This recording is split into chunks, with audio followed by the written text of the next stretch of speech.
Yotox anti-moustique mooy aar mag ak ndaw ci bépp matu-matu yoo am na booy piis ci rido yére ak moustiquaire ak booy diw ci yaram. Val d'Afrique moo leen di may seen journal de la santé. dal leen ak jàmm. USAID Award moo jagleel ay matériel médical structure sanitaire yi nekk ci diwaanu Kolda jagleel leen it ay vélo ngir ñi nga xam ne moom la ñuy woowee dispensateur de soins à domicile. Seen bébét nag mooy jàppale direction régionale de la santé ngir mu amal paj mu mucc ayib jëmale ci askan wi ba ci dëkkaan yi gën a sori nekk ca diwaan boobile di Kolda ngir xeex ndeeteelu jigéen yi bu ñu dee wasin ak ndeeteelu liir yi ak it yu xale yi. Aminata Diène Anne di conseillère ci wàllu santé de la reproduction ci USAID Award la ñuy teewlu ci micro Amadou Diatta. activité bi ñu daje c'est juste benn activité bi tax ñu jàppale district yi mooy bërëbu fajukaay yi nga xamante ne mu ngi nekk ci zone Kolda yi jàppale leen si matériel fajukaay équipement aussi mooy surtout par rapport aux tables d'accouchement et tout jàppale leen pour yombalal leen faj bi yombalal leen aussi surtout qualité service bi nga xamante ne moom la ñuy jox population bi parce que Kolda aussi à l'instar aussi des autres régions nekk na si zone ba nga xamante ne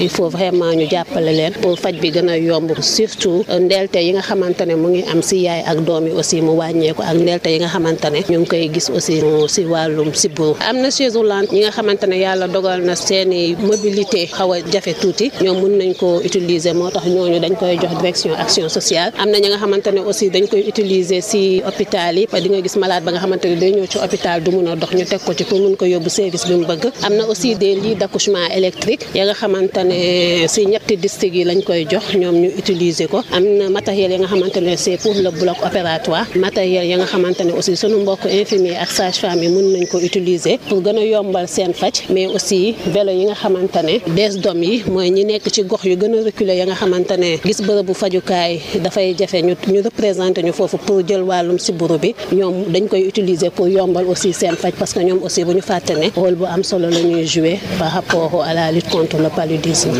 268 vélos la pour 268 vélos yëpp nag ci ñetti district yi ñoom lañ koy séddale des doom yi nekk ci ñetti district yi ñoom lañ koy. vélos yi c'est environ 20 millions comme l'a dit le matériel cure l'appui coût global c'est environ 1,5 milliard de notre francs CFA. adjointe au gouverneur bi ñu dénk wàllu développement doon jiite cérémonie de remise u matériel boobu nag mu ngi ci am mbégte lool ndax dafa jàpp ne lu ni mel dina wàccee coono gu bëri ci askan wi. Mariam Anne Kouyaté ci micro Amadou Diatta. di remercier partenaire bi Award jàppale état du Sénégal bu baax a baax ci wàllu jàppale wala gën a ñoŋal nekkinu askan wi ci wàllu wér-gu-yaram muy ndaw ñi muy jigéen ñi parce que développement mënuñu ko wax bu fekkee amoo ay nit ñoo xam ne dañoo wér te développement ay nit ñoo koy porter nit ñooñu bu ñu wérul bu ñu mënul am accès aux soins développement gouvernement ne dina fa mën a am ba pare aussi jàmm aussi ñu koy ñaan ci Sénégal yàlla na jàmm sax fi parce que lépp lu ñuy def bu amul jàmm duñ ko mën a réussir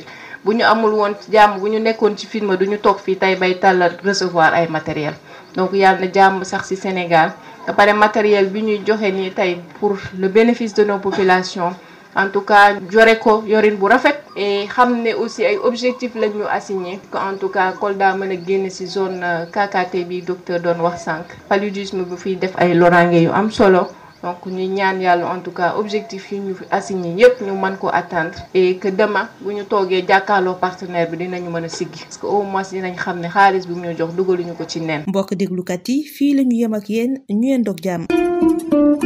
Yotox anti-moustique mooy aar mag ak ndaw ci bépp matu-matu yoo am na booy piis ci rido yére ak moustiquaire ak booy diw ci yaram. Val d'Afrique moo leen doon may seen journal de la santé.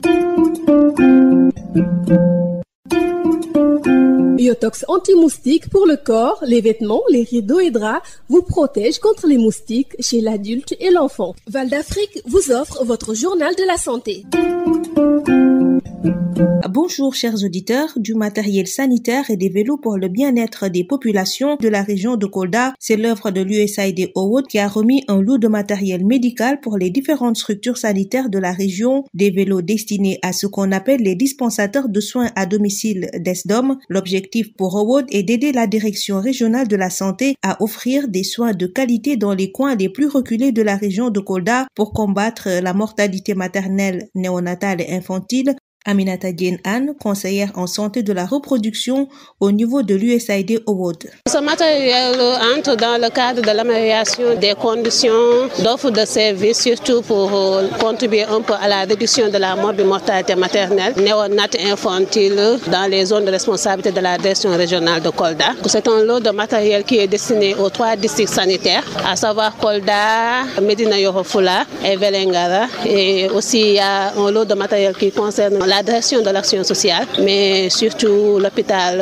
régional de Kolda, le PS1 de Kolda. C'est un matériel constitué essentiellement de matériel de soins. Il y a aussi les matériels de réanimation. Il y a le matériel de soins, le matériel aussi pour les salles d'accouchement, à savoir les lits d'accouchement électriques. Il y a aussi des matelas, un lot de 7 lits d'accouchement électriques destinés aux différents districts. Un matériel pour les matelas, pour les lits d'hospitalisation. Il y a aussi des chaises roulantes pour les personnes à mobilité réduite et aussi les chaises roulantes pour les districts sanitaires pour un peu faciliter la mobilité des femmes enceintes lors de leur séjour dans les structures sanitaires. Mais aussi il y a des vélos pour nos voyants des DSDOM qui sont des dispensateurs de soins à domicile, 268 vélos destinés aux DSDOM des 3 districts sanitaires de la direction régionale de Kolda, entre autres parmi les matériels distribués. L'adjointe au gouverneur chargée du développement qui a présidé la cérémonie de remise du matériel s'en réjouit car pour elle, cela permettra aux populations de voir leur souffrance abrégée. Mariam Anne Konaté est avec Amadou Diatta.